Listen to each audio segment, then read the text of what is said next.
Само 131 лица во Велес се со решение за изолација кои што се контролираат од страна на СВР Велес, додека бројот на активни случаи во градот надмина 500. Ова за нашата телевизија го изјави портпаролот на СВР Велес Верољуб Додевски. Дали ова значи дека граѓаните се оставени на сопствената совест за да не ги напуштаат домовите доколку имале контакт со некој позитивен на коронавирусот, или пак надлежните не можат да постигнат да ги достават решенијата за изолација на сите сомнителни, никој не знае.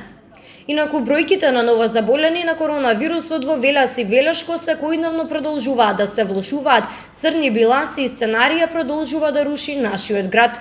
Бројот на активни случаи секојдневно се зголемува исто како и бројот на смртни случаи, но и покрај ова, голем дел од велешани се однесуваат несовесно и неодговорно.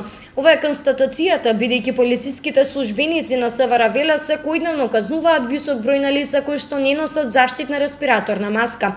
Ова сценарио е присутно и во текот на изминатото деноноќие, каде што се казнети 37 лица од Велес. Казната за неносење маска е 20 евра, но доколку се плати веднаш или во рок од 8 дена, истата се преполовува и изнесува 600 динари. Покрај велешани во текот на изминатото деноноќие се казнети 5 лица во Кавадарци и 10 во Неготино.